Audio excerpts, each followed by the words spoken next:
Today, I want to actually talk about two of the clearest examples yet of what happens when people in public office have deep political attachments that lie outside the country that they're meant to serve. And it does show that when you put people in positions of power who were formed somewhere else, shaped somewhere else, you invite a set of problems that, quite frankly, Britain doesn't have time for right now, with the plethora of problems already present here. So you have these two councillors, both born in Bangladesh, but both elected to serve British residents, and they were campaigning to become politicians in their home country in Bangladesh. Literally, Sabina and Ohid Ahmed, they've been flying over there, building networks, making speeches, offering themselves as candidates for a foreign parliament while still holding office here. Like, how is this even possible? How can a person claim to represent British voters while openly investing their time, energy, and ambition into another nation's politics? And look, I am not saying here that every foreign-born politician is a problem. I'm not saying that they are disloyal or malicious. But when someone is born in another country, shaped by another culture, embedded in another political tradition, then they inevitably have attachments, sometimes emotional, sometimes familial, sometimes ideological, and those attachments will eventually collide with the very responsibilities of public office here. You can see in Sabina's and Ohid's behavior, their political identities are still obviously rooted elsewhere, so it is effortless for them to drift back to the politics of their birthplace, while British residents get the leftover scraps of their attention. So what we in effect have is councillors who are paid by British taxpayers, elected by British residents, entrusted with British responsibilities, disappearing to Bangladesh to build political careers there. Sabina hasn't attended half of her required council meetings. Residents have said that they haven't seen her. They didn't see her in months. Why? Because she was somewhere else physically and politically, investing herself in another country's election season. Standing for Bangladeshi parliament, that was her priority. That is her priority. The people who elected her are an afterthought. Anyway, let's have a look at some of Ohid Ahmed's interview on TalkTV. I have a simple question to you. What the hell were you doing running for in a different country's election when you're meant to be here, being a Tower Hamlets councillor? And I'm here. And I've been... well, you're back here, but you were over there.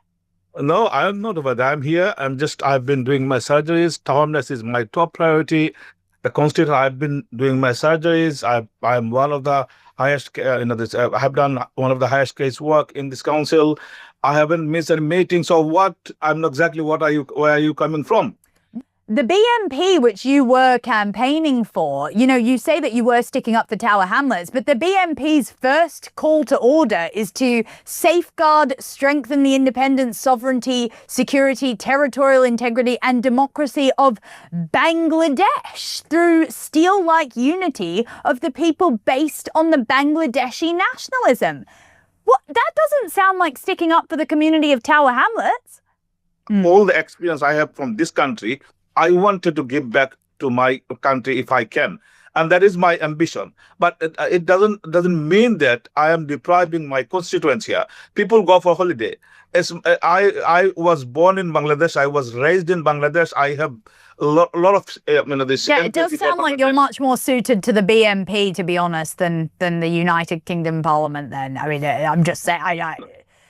Like, someone, can you tell me how this is even acceptable in a serious country? This is why Britain is no longer a serious country. Because tell me how this doesn't prove the very point that so many people are tired of making, that maybe foreign-born politicians, often, not always, but they can come with foreign-born loyalties, foreign-born political ties, foreign-born obligations that don't automatically disappear just because they've been handed a British role. This is why people say that foreign-born individuals shouldn't hold high political office in the UK. This is why people are forming these opinions. Not because they think that foreign people are inherently bad, not because they want some ethnic purity situation, but because public trust depends on the belief that the people representing you are anchored in your nation, not drifting around between multiple political universes. I wasn't born in this country. My early life was in Nigeria, even though everything that actually shaped me, my thinking, my instincts, my worldview, happened here. I always say I was born in Nigeria, but I was made in Britain. So let's say hypothetically I wanted to run for office in the UK. Even before this whole debate kicked off, I probably would have hesitated. Not because I'd suddenly feel torn between two nations, and definitely not because I'd start fantasizing about campaigning in Nigeria. I wouldn't. I am here. Mind, body, soul, and spirit. My future is here. My loyalty is here. But I also know exactly what would happen in the background. The comments, the constant side chatter, oh, so you don't care about your homeland anymore? Oh, but why aren't you using your platform to fix things back home? Oh, you're just ignoring your roots. It doesn't matter that I don't care or take in those opinions, but they would still exist, hovering, interrupting, intruding, trying to drag my focus sideways. So you can't pretend that mixed loyalties don't exist. Like I said, sometimes it's not so deep emotional conflict, but it's the distraction. And I am someone who genuinely feels rooted here. So imagine people who are not rooted here. Imagine people who still spend long stretches abroad, who remain socially entangled elsewhere, who still think in two political, worldviews and frameworks. The pull becomes stronger, the distraction becomes unavoidable. And this is why this debate matters so much, because Britain isn't just a multiracial nation. The issue is the multicultural aspect of it all. But I think we are actually entering a more dangerous place. And I think what we have now is something far deeper and far more destabilizing. Britain is housing entirely different civilizational templates in one space. South Asian politics, Middle Eastern politics, African politics, Caribbean politics, Western progressive politics, all operating simultaneously, all bringing their own value systems, loyalties, political instincts, expectations. So this isn't just multiculturalism anymore. This is some kind of a multi-civilisational coexistence. And once you reach this stage, it isn't just cultures clashing. You are now having a kind of civilizational warfare, but internally. And Britain is experiencing a form of civilizational warfare, not with guns or armies yet, but civilizational warfare in the cultural and political sense. Competing moral frameworks, battling for space inside the same institutions, the same neighborhoods, the same political system. It's kind of a slow burning, low grade conflict where different groups operate according to entirely different civilizational rules while pretending or trying to be part of one country. And for Britain, this is completely unprecedented, because at no point in its history has it been forced to contain this many vastly different cultural and political ideologies. As I mentioned, you have African politics, South Asian political culture, Middle Eastern political culture, Caribbean politics, Americanized racial politics, secular liberalism, Islamism, Western progressive ideology, like I mentioned. Then you have, somewhere floating around British norms, all of them pulling in completely different directions. This scale, this speed, this level of fragmentation has never happened before in this country. Has anything like this happened elsewhere? Yes, and it has never ended well. Every society that has tried to house multiple frameworks without a strong, dominant, unified national identity ended up in the same place. You had fragmentation, parallel societies, tribal politics, rising hostility, deepening distrust, institutional collapse, and eventually open conflict. Look, a country can survive different foods and festivals.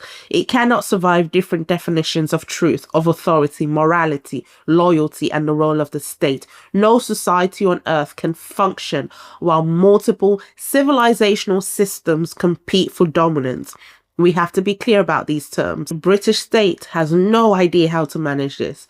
Its leaders have no vocabulary for this. And it continues pretending that multiculturalism is just, colourful lifestyle choice, when the reality is that it has matured into something much more serious, much more volatile, because Britain is not simply a multiracial or even no longer a multicultural society. It is now multi-systemic. This is why this is a crisis. This is why people are uneasy. And this is is why these kinds of conversations cannot go away, because divided civilizational loyalties don't just inconvenience a country, they will break it. So let me know your thoughts, and if you've made it this far, I would like to ask you to subscribe to this channel, and I would also like to ask you to become a member, to join this channel, to support in other ways. There's Buy Me a Coffee, there's Patreon, to help this channel grow and become much better than it is right now. See you soon.